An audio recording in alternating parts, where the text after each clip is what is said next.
Hello friend, कैसे हैं आप सब। आप सबका हमारे यूट्यूब चैनल SVCC777 में स्वागत है। मैं सेल्फ देव प्रकाश मंडल। हम अभी वर्ग दसम के गणित पुस्तक के प्रश्नावली 12.3 के प्रश्न संख्या 8 के प्रश्नों का हल करने वाले हैं। ओके, तो प्रश्न संख्या 8 में एक फिगर दिया गया है जो धावक के दौड़ने की पथ को दर्शाती है।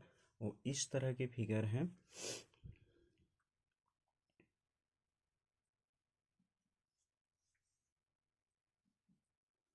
इस फिगर में बहुत सारे आकृतियां हैं, ऐसे ऐसे डॉट डॉट में। तो यहाँ इस फिगर में क्या दर्शाया गया है कि ये धावक के दौड़ने की, ओलंपिक वगैरह में जो दौड़ता है तो इसी तरह के फिगर में दौड़ता है। इसके बीच में भी एक डॉट लाइन होती है, फिर डॉट लाइन होती है, फिर डॉट लाइन होती है। ओके, तो इसी तरह से फिगर होते हैं। तो इसमें क्या बताया है, बताया गया है आकृति एक दौड़ने का पथ दर्शाती है जिसके बाएं और दाएं सिरे अर्ध वृत्ताकार है। ये वाला यहाँ से लेके यहाँ तक देखिए अच्छा से, ये अर्ध वृत्ताकार है ना।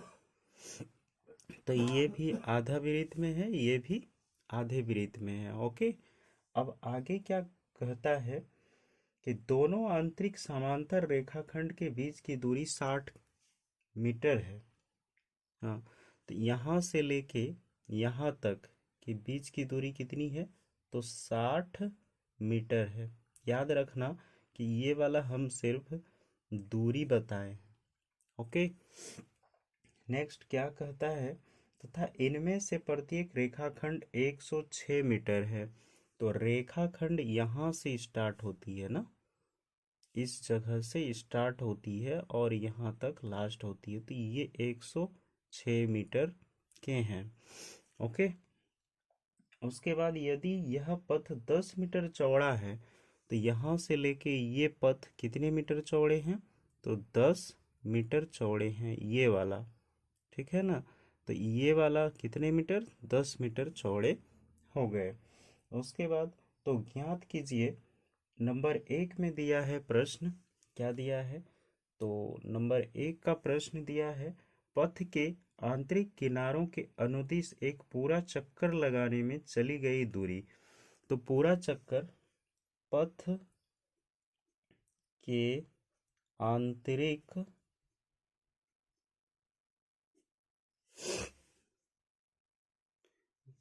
तो हमें निकालना है पथ के आंतरिक किनारों के अनुदिश एक पूरा चक्कर लगाने में चली गई दूरी। तो ये आंतरिक किनारा है ना, ये वाला भाग को कौन सा किनारा बोलेंगे, आंतरिक किनारा।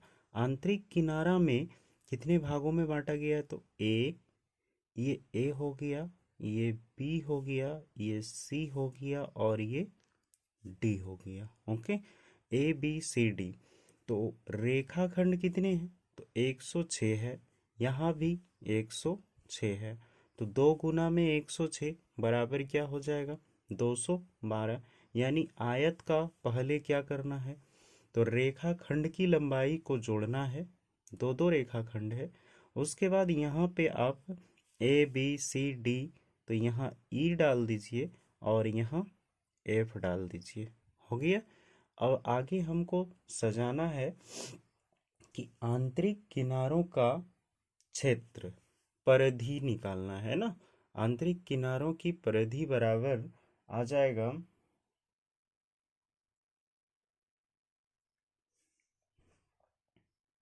आंतरिक किनारा बराबर में आ जाएगा, रेखाखंड कौन सा है, तो AB। रेखाखंड AB प्लस में अर्धवृत्त यानी वृत्त AEC, AEC प्लस में फिर क्या, रेखाखंड क्या आ जाएगा, CD प्लस में फिर क्या आ जाएगा, DFB, वृत्त DFB। सारे अर्धवृत्त हैं। ठीक है ना। तो आधा कर लेंगे हम। रेखाखंड का ए बी का मान कितना है, तो 106। 106 प्लस में वृत्त ए ई का मान, तो पाई आर स्क्वायर बटा में 2, प्लस फिर रेखाखंड तो 106 प्लस में पाई आर स्क्वायर बटा में 2 हो गया। अब हमारे पास क्या है, सॉरी, पाई आर स्क्वायर नहीं होगा ना, यहाँ 2 पाई आर परिधि निकाल रहे हैं ना, तो 2 पाई आर होगा। हम स्क्वायर लगा दिए क्षेत्र निकालने के चक्कर में, तो 2 पाई आर होगा। ओके, अब ये 2 कट गया, ये भी 2 ये भी 2 कट गया, तो 106 प्लस में 106 प्लस पाई आर, तो 2 पाई आर हो गया ना। अब देखो कि 106 कितना होता है, 212 प्लस में 2 गुना में 3.14 गुना आर का मान कितना है, तो यहाँ से यहाँ तक की दूरी कितनी है, 60। इसका आधा कर देंगे तो आर निकल जाएगा। तो आंतरिक किनारों की त्रिज्या कितनी है, यहाँ लिख लीजिएगा 30 मीटर। ओके, यहाँ लिख लीजिएगा आंतरिक किनारों की त्रिज्या बराबर 30 मीटर। अब ये 30 हो गया, गुना करेंगे सारे को तो कितना हो जाएगा, तो 212 प्लस में गुना करके आ जाएगा 188.4 बराबर में आंसर आएगा 400.4 मीटर। ये फाइनल 1 नंबर के आंसर हो गए। ओके, अब नेक्स्ट दूसरे नंबर के प्रश्न को देखेंगे कि ये दूसरे नंबर के प्रश्न क्या कहते हैं, इसके बारे में जानेंगे। तो दूसरे नंबर के प्रश्न में बोला गया है पथ का क्षेत्रफल। किसका, तो पथ का क्षेत्रफल। देखिए पथ का क्षेत्रफल ना कैसे निकलेगा, तो यहाँ से ये वाला, सिर्फ हमको ये वाले का क्षेत्रफल निकालना है। अब हमारा आंतरिक किनारा वगैरह नहीं है, तो ए बी सी डी तो ले लिए हैं। अब हम दूसरा फिगर बना के आपको समझा के बना देते हैं कि ये वाला, तो देखिए पथ का क्षेत्रफल में क्या है कि ये एक फिगर बनाए जिसमें से हम लिखते हैं A B C D E F G और एच। ओके, अब यहाँ पे हम इंगित कर लेते हैं इसको P से, इसको Q से, इसको PQ R और S हो गया। अब देखो गौर से कि हमें पथ का निकालना है, तो एक तो हमारा ये वाला क्या है, आयत है ना, और एक ये आयत है, तो 2 गुना में हम क्या ए बी सी डी लिख सकते हैं। तो ए बी सी डी लिख दिए 2 गुना में। उसके बाद फिर क्या करना है, प्लस। ठीक है, आगे क्या करना है जरा देखिए, ये वाला आधा यहाँ से इसको अगर आप ढक देते हैं इधर, तो ये अर्धवृत्त है ना, तो अर्धवृत्त है और हमें निकालना है इस खोखले वाले यू के आकार के बीच का क्षेत्रफल। तो बीच वाले ये अर्धवृत्त को अगर हम घटा देते हैं छोटे वाले को, तो बड़े वाले का निकल जाएगा। और बड़े वाले की जो त्रिज्या है वो कितनी है, तो वो हम नीचे लिख देंगे कितना होगा। चूंकि यहाँ से यहाँ तक 60 है और 10 एक्स्ट्रा 70 और 10 एक्स्ट्रा 80 हो जाएगा। 80 का 50% यानी 80/2, तो कितना हो जाएगा उसकी त्रिज्या, 40 हो जाएगा। ओके, तो अर्ध वृत्त का क्षेत्रफल, तो यहाँ लिखना है अर्ध वृत्त का क्षेत्रफल हो गया। अब देखो, दो गुना में हमने कर लिया, तो दो बाहाई यानी कि डी एस और जी का त्रिज्या,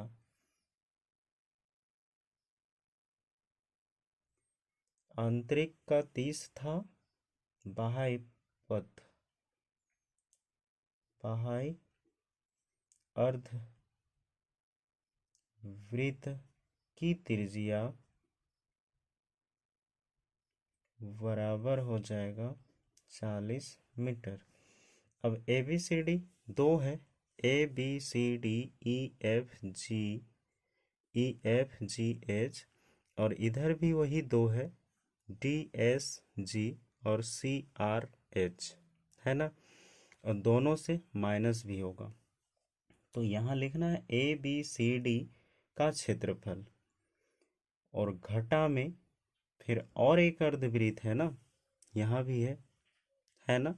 तो अर्धवृत्त का क्षेत्रफल, अर्धवृत्त का क्षेत्रफल दो दो बार है, तो यहाँ लिखना है D S G, D S G अर्धवृत्त का क्षेत्रफल, घटा में लिखना है A P E, A P E अर्धवृत्त का क्षेत्रफल,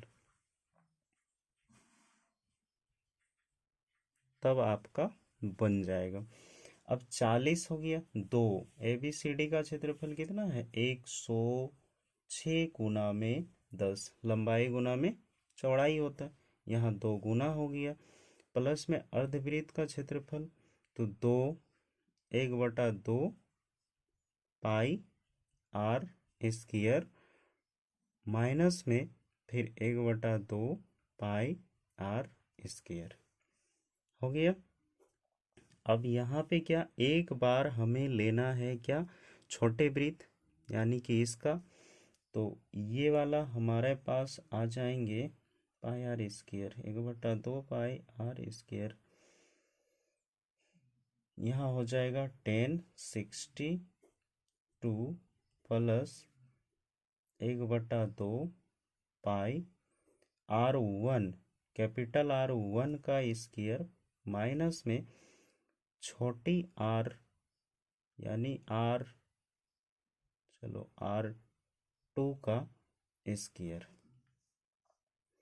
R1 बड़े वाले और छोटे वाले हो जाएंगे वो वाला आर, तो 2 × 10⁻60 प्लस 1/2 गुना 22/7, घटाएंगे इसमें तो हो जाएगा 40 का स्क्वायर घटाओ 30 का स्क्वायर, 2 × 10⁻60 प्लस 1/2 गुना 22/7, ये छोटी ब्रैकेट 1600 घटाओ 900 बड़ी ब्रैकेट, 2 × 10⁻60 प्लस हो जाएगा 1/2 गुना 22/7 गुना, यहाँ हो जाएगा 700, एक बार में 100 के टेबल में कट गया। ओके, अब यहाँ से घेर दिए। हाँ, अब यहाँ क्या है कि ये वाला गुना करेगा तो कितना हो जाएगा, 0, 6 दूनी 12 के 2, 10 दूनी 20 और 1 21, प्लस में हमारे पास आ गया 1/2, है ना, तो 1/2 है यहाँ। अब यहाँ पे क्या करना कि 22,700/2, 1/2,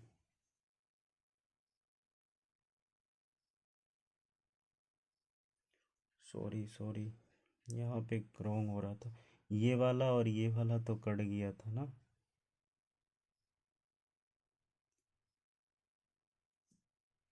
1/2 नहीं आएगा भाई, ये रॉन्ग चल गया था, यहाँ हम माइनस नहीं किए थे। ठीक है, तो ये ख़त्म हो गया था, तो हमारे पास बचेगा 2200। अब ये दोनों को जोड़ेंगे तो कितना आ जाएगा, 0 2 और इधर से 2 1 3 2 2 4 मीटर। ये है पथ का पथ की पथ का क्षेत्रफल 4320 यानी 4320 मीटर आंसर है इसका। ठीक है, तो इस तरह से आप इसका हल कर सकते हैं। थोड़ा सा ये लंबा था इसलिए इस पे टाइम ज़्यादा लग जाता है। ओके, चलिए नेक्स्ट अगला प्रश्न देखते हैं 9वें नंबर का। हाँ तो जी चलिए 9वें नंबर के प्रश्न क्या कहते हैं। आकृति में ए बी और सी डी केंद्र ओ वाले एक वृत्त के दो परस्पर लंब व्यास हैं। ये वाला है ना, ओ डी और ओ सी एक लंब व्यास है तथा ओ डी छोटे वृत्त का व्यास है। ओ डी है भी छोटे वृत्त का व्यास है। यदि ओ ए 7 सेंटीमीटर, ओ ए क्या है 7 सेंटीमीटर है, यहाँ से यहाँ 7 सेंटीमीटर है, तो छायांकित भाग का क्षेत्रफल ज्ञात कीजिए। ये एक छायांकित भाग है, ये एक है और ये एक है। तो ये छोटे वाले वृत्त का क्षेत्रफल पहले निकालेंगे। जब ये 7 है तो इसका भी ये क्या है 7 ही है। तो ओडी का व्यास कितना हो जाएगा 7 सेंटीमीटर। ठीक है ना। तो सबसे पहले छोटे वृत्त का क्षेत्रफल, छायांकित भाग का क्षेत्रफल निकालने के लिए हमें निकालना क्या होगा, छायांकित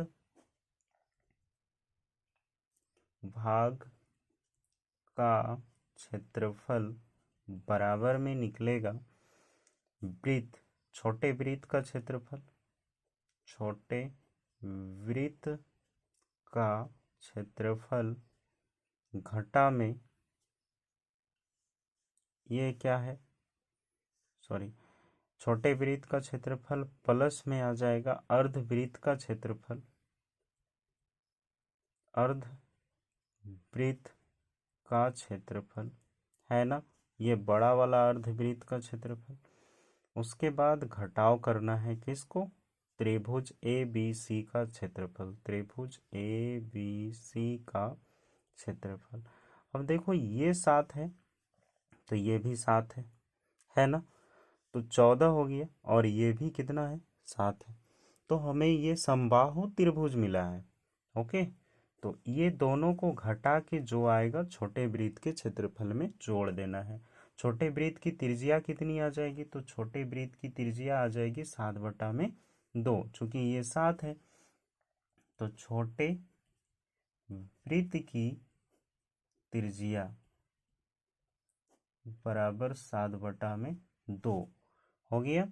नेक्स्ट क्या कहता है कि ओ ए 7 है, बड़े वृत्त की त्रिज्या, तो बड़े वृत्त की त्रिज्या बराबर में आ जाएगा 7 और ए बी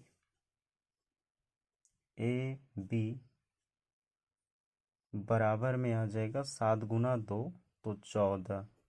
ठीक है, उसके बाद ऊंचाई क्या ओ सी बराबर में आ जाएगा 7। ठीक है, सारे सेंटीमीटर हैं, हो गया ना, सारे के सारे सेंटीमीटर। अब हमें छोटे वृत्त का क्षेत्रफल निकालना है। तो छोटे वृत्त छायांकित भाग का निकालने के लिए पाई आर स्क्वायर प्लस में अर्धवृत्त का क्षेत्रफल क्या हो जाता है, तो पाई आर स्क्वायर बटा में 2 घटा में ए बी सी का क्षेत्रफल, तो 1/2 गुना आधार गुना में ऊंचाई, बस यही है फॉर्मूला। तो 22/7 गुना आर का मान है 7/2 गुना 7/2 प्लस है, उसके बाद पाई आर स्क्वायर, तो पाई आर स्क्वायर करेंगे इसका, तो 22/2 गुना आर का मान कितना है इसका, बड़े वृत्त है ना अर्धवृत्त, तो 7, 22/2 22/7 गुना 7 गुना 7, इसका 1/2 कर दो यहाँ अब घटा में 1/2 गुना आधार का हो जाएगा 14, ऊंचाई होगा 7, हो गया। तो 7 ये हो गया, यहाँ से 7 एकम 7 हो गया, 11 दूनी 22 हो गया। अब ये 22/7, 7 7 तो ये भी कट गया, 11 दूनी 22 ये भी कट गया, बचा 77/2। देख लेना भाई थोड़ा अच्छे से, प्लस 77, 11 सते 77, ये हो गया 77, घटा में हमारे पास आएगा सती सती का 49। अब इसको भाग दे दो तो आ जाएगा 35, 70, 36, 72, 38, 76, यानी 38.5, 38.5 प्लस में आ जाएगा मेरे पास क्या, 7 में 9 गया, 17 में 9 गया, 17 में 9 गया तो 6,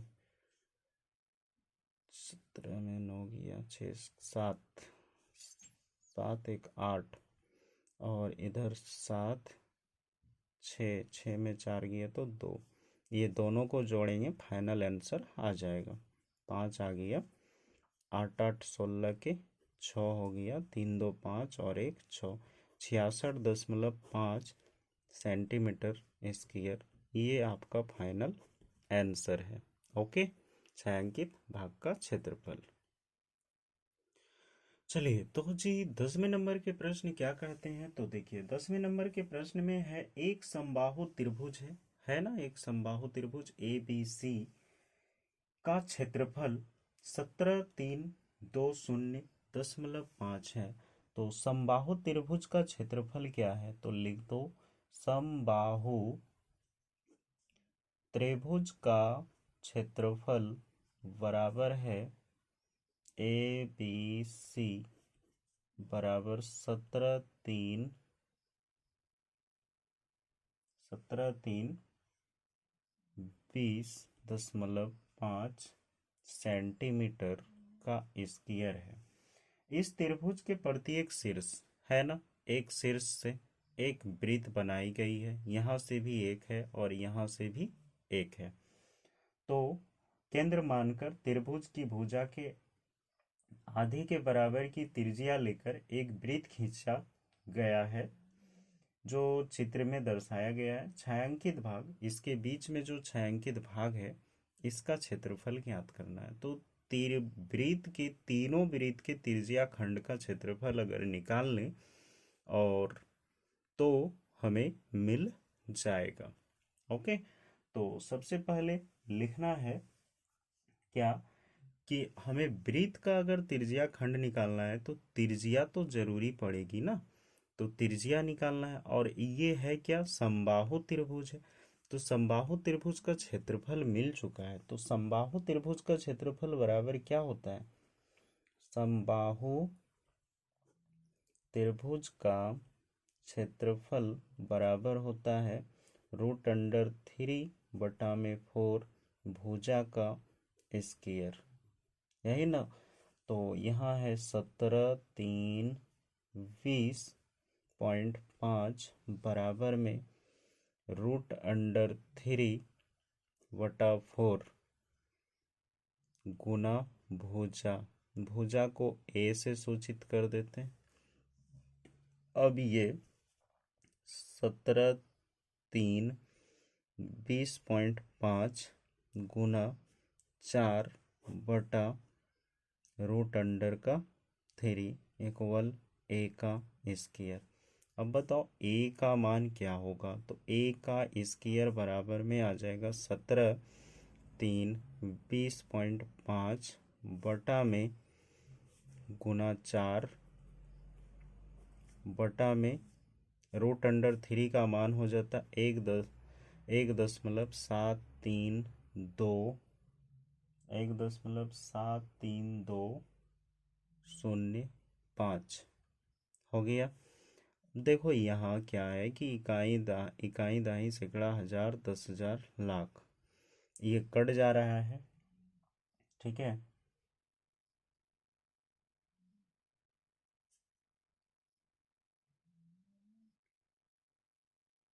4 शून्य देने के बाद ये कट जाते हैं, तो ये वाले को हटा दो भाई। कितने बार में कट रहे हैं? 1 2 3 4, 10,000 बार में ये कट गया। अब हमारे पास ए का मान आ जाएगा ए स्क्वायर इक्वल में 1 2 3 4। अब ए इक्वल हो जाएगा,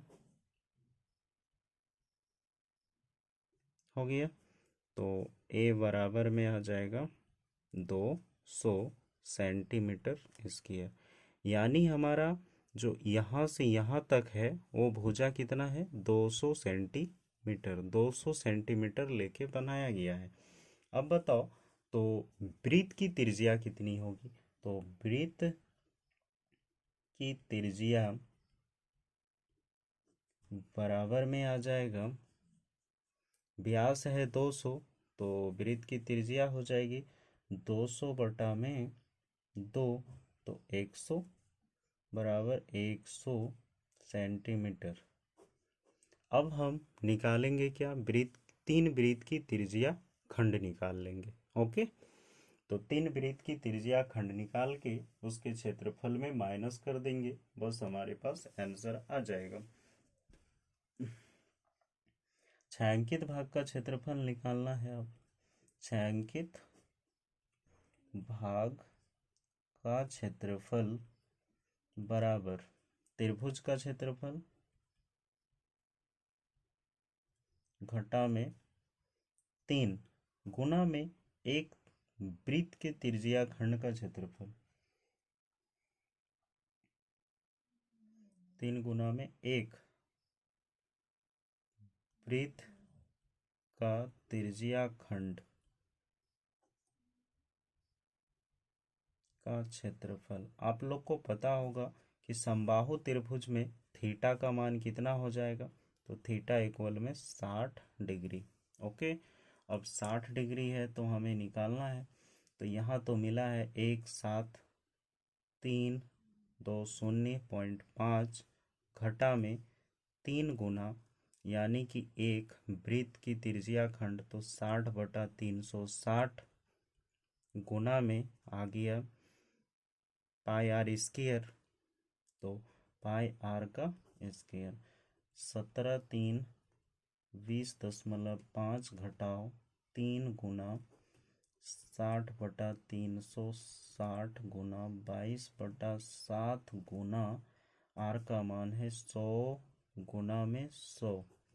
अब देखो ये कट गया, 6 6 36, ये भी कट गया, 3 दूनी 6 कट गया, और ये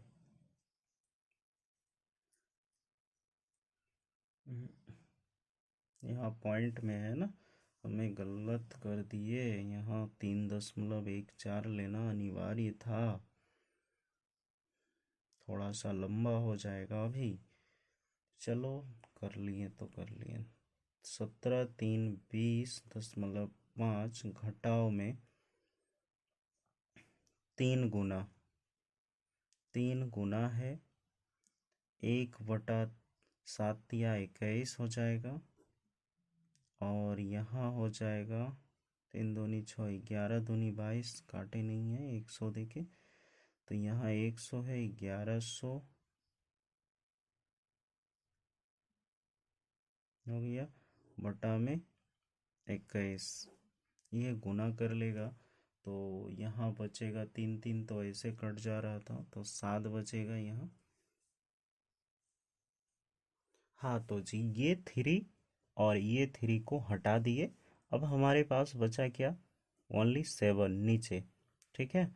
और ये 7 से जब इसको डिवाइड करते हैं तो हमारे पास आ जाएगा 17,320.5, माइनस में आ जाएगा 15,714, ठीक है। अब ये दोनों को घटा देंगे तो हमारे पास आ जाएगा 1606.5, जो कि आपका छायांकित भाग का क्षेत्रफल है।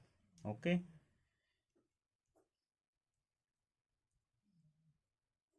हो गया क्लियर, ये आपका आंसर हो गया। चलिए नेक्स्ट अगला देखते हैं 11वां नंबर के प्रश्न को। चलिए तो जी 11वें नंबर के प्रश्न में क्या दिया है कि 11वें नंबर के प्रश्न का हल करते हैं, जिसमें लिखा गया है एक वर्गाकार रुमाल है, ये वाला फिगर आपके बुक में अच्छे से है, पर एक वृत्ताकार डिजाइन बने हुए हैं, है ना, वृत्ताकार डिजाइन बना हुआ है, जिनमें से प्रत्येक वृत्त की त्रिज्या 7 सेंटीमीटर है। यहाँ से लेके यहाँ तक कितनी है? 7 सेंटीमीटर है। ओके, तो इसमें टोटल रुमाल के शेष भाग का क्षेत्रफल ज्ञात कीजिए। जो वृत्त को छोड़ के बचा हुआ है उसका भाग का क्षेत्रफल ज्ञात करना है। तो सबसे पहले हमें वर्ग का क्षेत्रफल निकालना होगा, ABCD, लेकिन इस बार भुजा नहीं दिया है, एक त्रिज्या दिया है। तो यहाँ देखो, एक त्रिज्या यानी कि एक व्यास, दूसरा व्यास और तीसरा व्यास मिलके एक भुजा तैयार हो जाता है। और वृत्त वर्ग का क्षेत्रफल होता है क्या? भुजा का स्क्वायर। तो सबसे पहले हम वर्ग का क्षेत्रफल निकालेंगे। तो शेष भाग का क्षेत्रफल निकालने के लिए क्या करना होगा? शेष भाग का क्षेत्रफल बराबर में लिखना है वर्ग का क्षेत्रफल, वर्ग का क्षेत्रफल घटा में कितने हैं? 1 2 3 4 5 6 7 8 9, 9 डिजाइन युक्त वृत्त का क्षेत्रफल।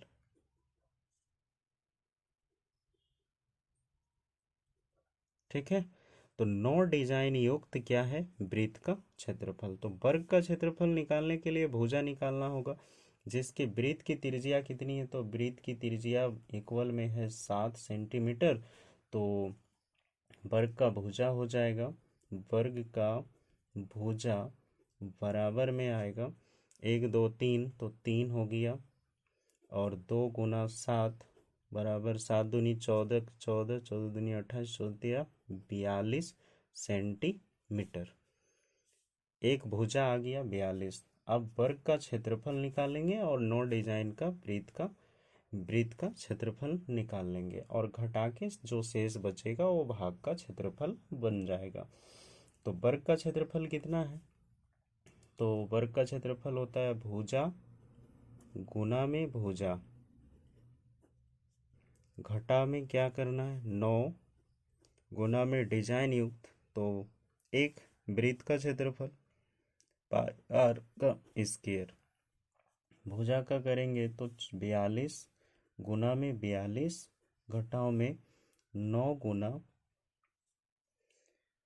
22/7 गुना आर का मान है 7 गुना में 7, 7 7 कट गया, 42 42 गुना करके आ जाएगा 1764, घटाओ में ये आ जाएगा 9 गुना में 154। जब ये दोनों को फाइनली गुना कर देंगे, नीचे लाइन पे लिखिएगा 1764, घटाओ में आ जाएगा हमारा गुना करके 1386। ठीक है, 4 9 36, ये हो गया, और फाइनल आंसर जो है वो आ जाएगा आपका 378 सेंटीमीटर स्क्वायर। ये आपका फाइनल आंसर है, जो शेष बचा भाग है। शेष भाग, रुमाल के शेष भाग का क्षेत्रफल, रुमाल के शेष भाग का क्षेत्रफल, या आप शेष भाग का क्षेत्रफल भी लिख सकते हैं। हो गया ये वाला फाइनल आंसर। 11 नंबर क्लियर हो गया। अब 12वें नंबर की ओर चलेंगे। आज की क्लास को यहीं स्टॉप करते हैं। ठीक है, तो आप लोग से विनम्र निवेदन है कि आप लोग हमारे चैनल को सब्सक्राइब कीजिए और अपने दोस्त में जहाँ तक हो सके शेयर कीजिए। देखिए, भलाई कीजिएगा तो आपकी भी भलाई होगी। आप अपने दोस्त को शेयर ज़रूर कीजिएगा। और आपकी एग्ज़ाम डेट बहुत ही करीब है, इसलिए आप इससे अध्ययन ज़्यादातर अच्छे से कीजिए। और एग्ज़ाम में 100% गारंटी है कि आपकी अगर वीडियो सब देख लिए तो आपके नंबर अच्छे आएंगे। ठीक है, तो आप कृपया पीछे ना हटिए, देखते रहिए और कमेंट कीजिए जहाँ तक हो सके। हमारे वीडियो को पढ़ने के बाद आपको लाइक करने की इच्छा हो तो लाइक ज़रूर से कीजिएगा। लाइक में पीछे मत हटिएगा। आपके लाइक से हमारे जो है मन की वृत्ति बढ़ जाती है, कामना बढ़ती है और हम आपके लिए अच्छे अच्छे से समझाने का प्रयास भी करते हैं। ठीक है, तो आप लोग से विनम्र निवेदन है कि आप हमारे बात को अच्छे से लेंगे। Thank you for watching.